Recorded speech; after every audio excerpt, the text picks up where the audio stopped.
चाहे वो अपराधी कोई भी हो, कितना ही खूंखार क्यों ना हो, वो भी कान खोलकर सुन ले। हमारे अपने राज्य में इस तरह की गुंडागर्दी बिल्कुल भी बर्दाश्त नहीं की जाएगी। अब ये लड़ाई स्वाभिमान की और आत्मसम्मान की है, और अपने आत्मसम्मान को बचाने के लिए, अपने स्वाभिमान की रक्षा के लिए हर एक पहाड़ी लड़ाई लड़ेगा। हम लोग कल ठीक 12 बजे कोतवाली देहरादून पहुंच रहे हैं। पुलिस ने कल तक इनकी गिरफ्तारी नहीं की तो सड़कों पे पहाड़ियों का हुजूम होगा।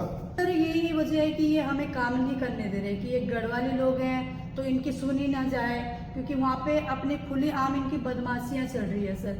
क्योंकि इन्होंने इस तरह पीटा है कि मतलब मुझे नहीं लगता है कि कोई इंसान ऐसा कर सकता है। इन्होंने ऐसा मारा जैसे कसाई भी ऐसे इस तरह नहीं मारता, क्योंकि लड़कों की चोटें इतना ब्लड, कोई बेहोश पड़ रहा है, किसी ने हॉकी, मतलब उनके अंदर था ही नहीं कि 1 मिनट के लिए भी वो रुके। उनको इस तरह मारा गया है जैसे कि बस इनको यहाँ से भगाना है, इस तरीके से उनका इंटेंस था सर। हमें बिल्कुल भगाने कह रहे तुम्हारी पहाड़ों से जो, मैंने कहा ठीक है हम आके, फिर भी अब कल से तो लगातार बंदे को भेज रहे हैं, कह रहे तुम पहाड़ियों से कुछ नहीं होगा। मेरे पे प्रेशर डाला जा रहा है कि आप अपना एफआईआर वापस लो, नहीं तो आपके साथ ठीक नहीं होगा। और अमन नाम के लड़के ने ये तक कहा है कि 2 दिन के अंदर अंदर तुझे कटा के फेंक। नमस्कार साथियों, मैं मोहित डिमरी। साथियों, आज हमें अपने ही राज्य में रोजगार नहीं करने दिया जा रहा है। जब भी हमारे लोग अपना छोटा मोटा रोजगार शुरू करते हैं, उन्हें प्रताड़ित किया जाता है। इसी तरह का एक मामला हमारे सामने आया है।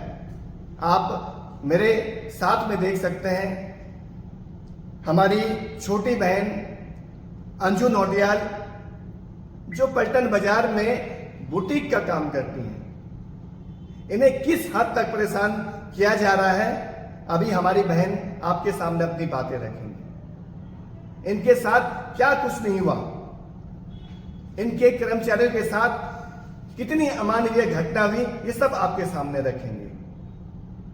मार पिटाई की जा रही है, खुलेआम जान से मारने की धमकी दी जा रही है।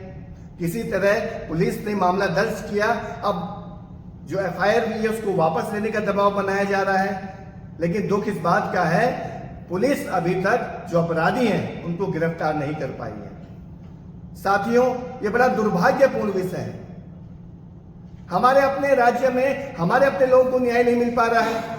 इस राज्य में जंगल राज चल रहा है, कानून व्यवस्था हमें दिखाई नहीं दे रही है, अपराधी खुलेआम घूम रहे हैं। आखिर जो पीड़ित लोग हैं वो किसके पास गुहार लगाएं, कहां जाएं, किसके पास फरियाद लगाएं? यहां तक कहा जा रहा है पहाड़ियों को रोजगार नहीं करने दिया जाएगा, पहाड़ियों की क्या औकात है, इस तरह की बातें कही जा रही है। वो भी उन पहाड़ियों के बारे में कहा जा रहा है जिन्होंने इस राज्य को बनाया है। ये बहुत ही दुर्भाग्यपूर्ण बात है, और मैं समझता हूं हम सभी को अपनी छोटी बहन अंजू के साथ खड़ा होना है।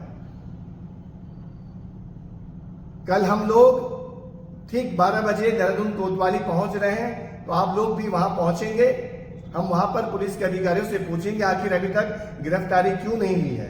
तो मैं पहले चाहूंगा कि बहन अंजू इस पूरे मामले को आपके सामने रखे, क्या क्या घटनाएं हुई, किस तरह का आप वहां पर चीजें चल रही हैं, ये आप जनता के बीच में। नमस्ते भाइयों, मेरा एक छोटा सा बुटीक पलटन बाजार के अमन मार्केट के 4 वाली गली में है, जहाँ पे 2 महीने पहले एक साक्षी नाम की लड़की मेरे पे काम करवाने आती है। तो उसका काम करके मैंने कंप्लीट दे दिया था 1 हफ्ते के अंदर। फिर उसके बाद 10-15 दिन बाद मेरी शॉप पे आती है कि मुझे कुछ और करवाना है इसमें। तो उसके बावजूद मैं उसका काम करवाती हूँ दोबारा से। फिर उसने कहा 15-20 मिनट 3 दिन पहले वो मेरे पास फिर आई है कि मैम मुझे ये दोबारा करवाना है। तो मेरे स्टाफ ने कहा मैम इसने दोबारा करवाना है तो इसका चार्जिंग पड़ेगा। तो मैंने अपने कारीगरों से बोला कि नहीं आप करके दीजिए मैम का काम। तो जब काम करके उसको दिया जा रहा था, उसके बाद भी वो उसमें संतुष्ट नहीं थी। उसने कहा कि नहीं मैं ये तो नहीं करूँगी, मुझे और कुछ करवाना है। तो मैंने कहा आपको मैम बताइए आपको क्या इसमें करवाना है। फिर उन्होंने कहा कि मुझे लेस वगैरह इसमें लगवानी है। तो मैंने कहा ठीक है मैम आप लेस वगैरह लगवाइए। फिर उन्होंने बाहर मार्केट में जाके लेस पसंद करी है कि जो मेरे बजट से बाहर थी, क्योंकि मैंने उससे स्टिचिंग सिर्फ 1500 रुपये ली थी और वो मेरे से बहुत 700 रुपये मीटर वाली लैस लगवा रही थी। फिर भी मैं उसकी बात को एग्री कर ली थी कि मैम मैं आपका काम करवा के दूंगी। फिर भी वो बहस पे बहस कर रही थी कि नहीं। फिर मैंने कहा मैम आपने 1500 रुपये लीजिए, जो आपने 2 महीने पहले मेरे से लिए थे आप ये रख लीजिए। फिर उसके बाद उन्होंने कहा नहीं मुझे 24,000 रुपये चाहिए। फिर 24,000 रुपये की जब उन्होंने डिमांड करी तो मैंने कहा आप बुटीक पे चले के बात कर लीजिए। इतने वो लड़की निकलती है, किसी लड़कों को 2-4 लड़कों को कॉल करती है, उनको बुलाती है और उन्होंने जैसे हम शॉप से बाहर गए वैसे उसने लड़कों को बुला के जैसे मैं आगे गई तो उन्होंने लड़के ने जो अमन नाम का लड़का है उसने मेरे सीने में घूसा मारा।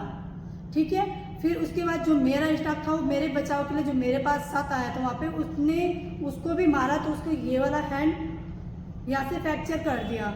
बाकी उसने उसको बहुत बुरी तरह मारा। हमारे साथ इतनी मार पिटाई हुई कि कोई भी हमें वहाँ पे देखने वाला नहीं था। लेकिन मैंने उसमें फिर भी उस मैम से रिक्वेस्ट करी हाथ जोड़ के कि मैम इनको रोकिए प्लीज़, क्योंकि वहाँ पे ब्लड इतना गिर चुका था और वो लड़के 2-3 इतने बेहोश हो चुके थे। जितने भी मदद के लिए आ रहे थे उन्होंने सब पे हॉकी और डंडों से मारा उनको सबको और कहा कि इन पहाड़ियों को हम यहाँ से भगा देंगे। ये इन्होंने हमारे साथ किया। तो मैं आपसे सिर्फ सब भाइयों से यही गुहार लगाती हूँ कि प्लीज़ मेरी मदद करिए, क्योंकि ये आए दिन मेरे को धमकी दे रहे हैं 2-3 दिन से कि अपनी FIR वापस लो। और मैं FIR करने के लिए भी गई तो मेरी कोई सुनवाई नहीं हो रही है। सर मैं तो सिर्फ एक अपने कस्टमर उसको जानती थी, साक्षी देसवाल को, लेकिन मैं उन लड़कों को नहीं जानती थी, ना मैंने उनको कभी पहले देखा है। लेकिन जब उन्होंने हमला किया सर तो उसमें पता लग रहा है एक अमन नाम का लड़का है और एक मोहित नाम का लड़का है।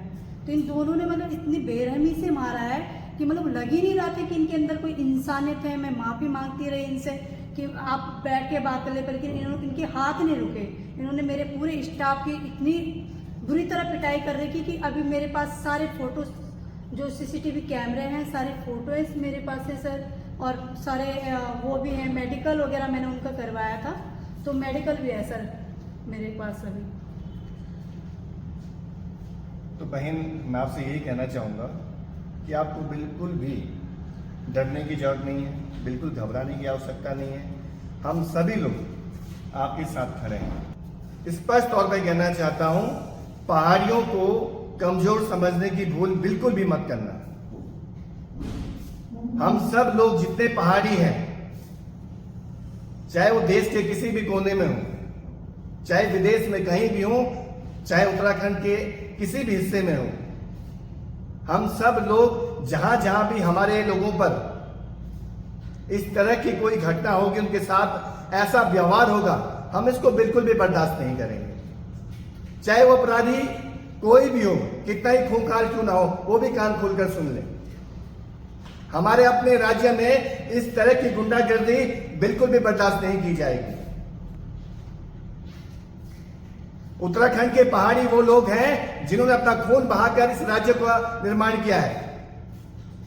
ये राज्य पहाड़ियों के संघर्ष के बलबूते मिला है। इस बात को आप कान खोलकर ध्यान रखना। और जिस तरह का व्यवहार आप लोग कर रहे हैं, हम किसी को रोजगार करने से नहीं रोक रहे हैं। आप आइए, रोजगार कीजिए, लेकिन आप जिस तरह का व्यवहार पहाड़ के लोगों के प्रति दिखा रहे हैं, इसको किसी भी सूरत में स्वीकार नहीं किया जाएगा। इस बात को आप ध्यान रखना।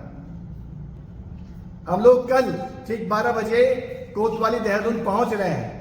पुलिस ने कल तक इनकी गिरफ्तारी नहीं की तो सड़कों पे पहाड़ियों का हुजूम होगा। हर एक मूल निवासी सड़कों पर आएगा और अपनी बहन अंजू नौटियाल के न्याय के लिए खड़ा होगा। अब ये लड़ाई स्वाभिमान की और आत्मसम्मान की है, और अपने आत्मसम्मान को बचाने के लिए, अपने स्वाभिमान की रक्षा के लिए हर एक पहाड़ी लड़ाई लड़ेगा।